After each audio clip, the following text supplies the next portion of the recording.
So I am intending to do a slightly different sort of video, in that it's intended that these videos will fit into any kind of short time slot that you've got. I know that when I was a new mom and when my kids were little, finding time to art would have been really, really difficult. I actually wasn't painting very much then because I didn't have time and I didn't have space.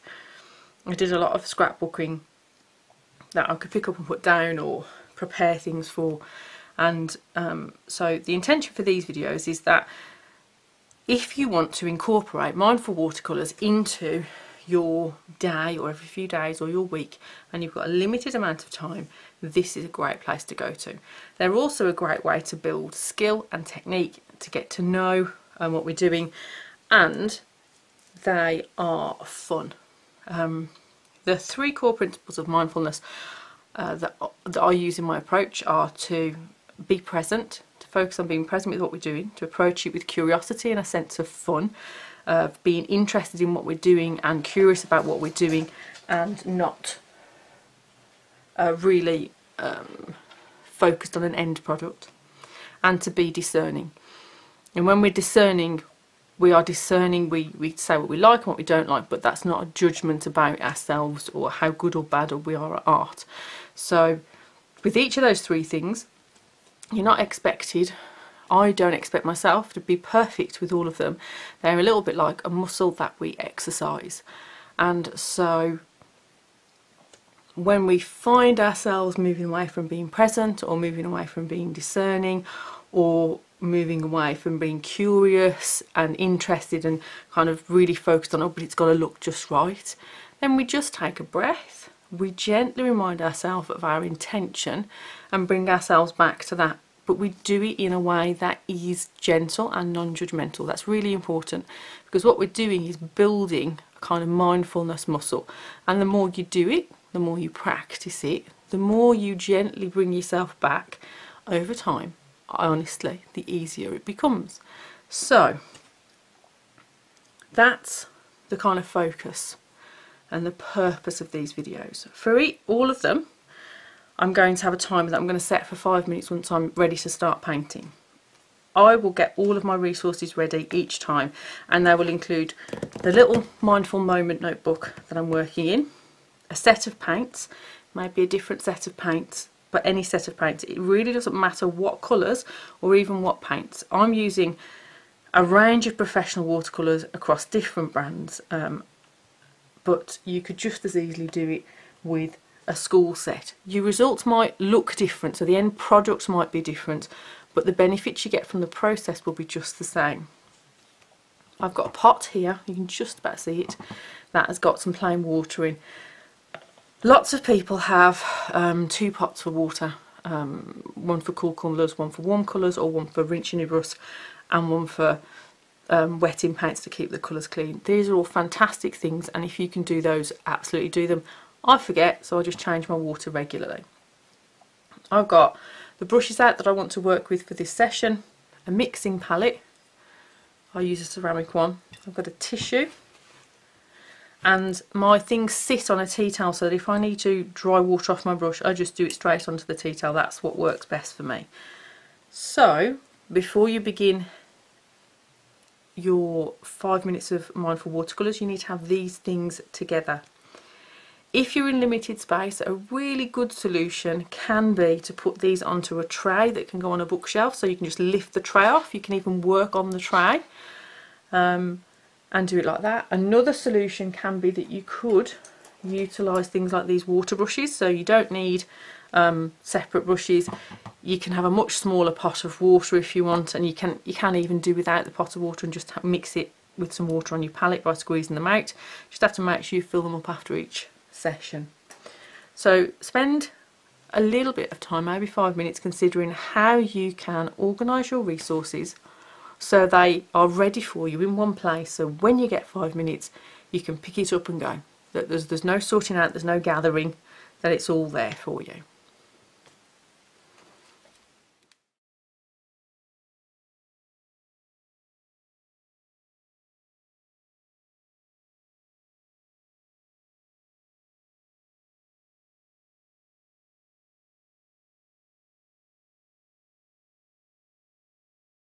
So now we've gathered all of our resources, we're starting to be ready to begin, and the first thing I do is swap my glasses because I need to wear my reading glasses. This is a new journal that I've bought. It's a bit like a Moleskine or Moleskine, I'm never sure how you say that, journal. This is by Sea White. It's a travel journal. It's 200 GSM, which is thinner paper than I'm usually painting on, but for these exercises I think it will be just right and will work. Normally I use 300 GSM for watercolours, and I often buy my own because it's hard to find a book with that in. This is a 9x14, I think, A6. It's an A6 size book. So you want something similar. If you don't want to work in a journal, you can work on individual cards. These are A6 cards that I've cut myself from paper. And then I would come to this, and the first thing I'm going to do is I'm just going to wet a paint, and I probably only need one colour today, although I might use more. I'm going to go for this green. Now, having a look here, that is 36, looks like it's probably going to be green gold. Yeah, it is green gold. So I'm going to, usually I would use an older brush to mix my colours, to pick them up, because I don't want to damage them. And I would often do this and get my colours picked up before I start it. I'm just hunting down an older brush because I appear to have eaten them. There it is. So I'm going to grab some of that green gold, and maybe I'll grab another green as well, just something a little bit deeper and darker. I think this one's green apatite. You can use whatever colours you like. Yeah, it is. It's green apatite. If you don't fancy greens, then you fancy purples, do that. If you fancy reds, do that.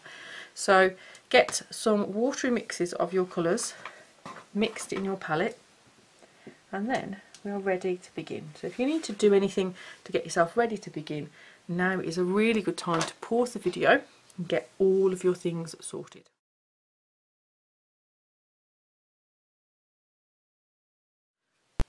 So today I want to explore making leaf shapes with a brush, and I want to just talk to you about the technique before we get going. So I've loaded my brush with colour. This is a number 4 round. It's a brush I don't use often, and I think sometimes it's quite interesting to use a supply or a brush or a piece of equipment you don't use often, and just to explore it. You know, you might find that you might want to use it more often. So what we're doing is creating a leaf shape. Let's zoom in a little bit there so that you can see. And we're going to start by pulling with very light pressure on the tip, just a little kind of stick, and then we're going to press down and release the pressure slowly to come up. I'm going to try that again.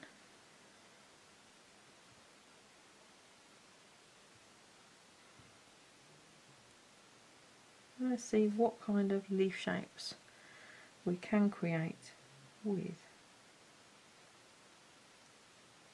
this brush.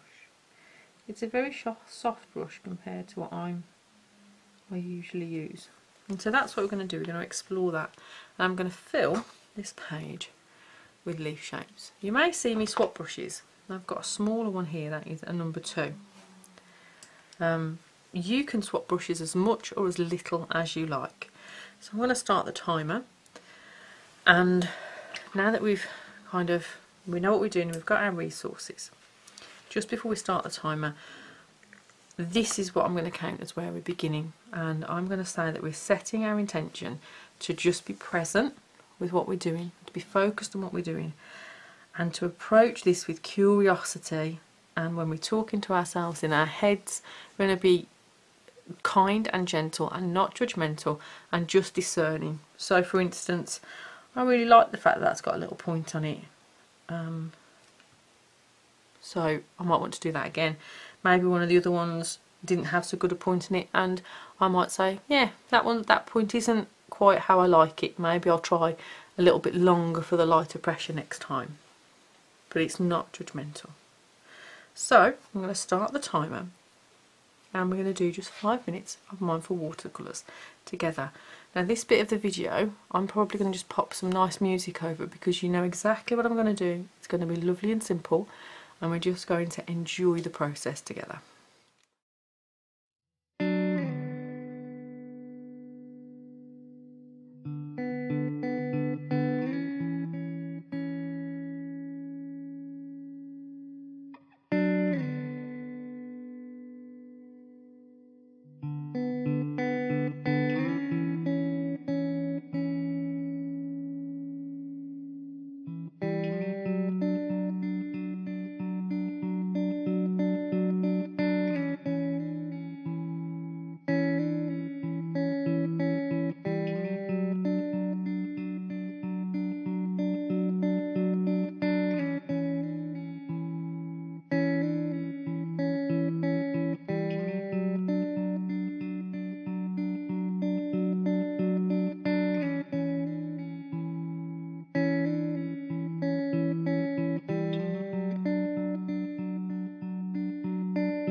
And there we go.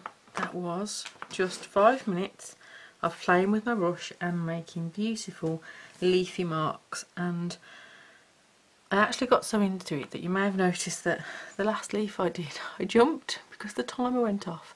So a small tip, have a small maybe vibrating timer or something that's, you know, not too loud because it really did scare me. I'm loving the way the green apatite has this granulation.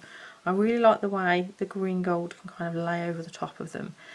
I found that I couldn't get a short leaf with this brush, so it might be interesting to try another brush to see if I get a short leaf, but I can get some lovely long leaves that remind me of things that you might find on willow or tulips.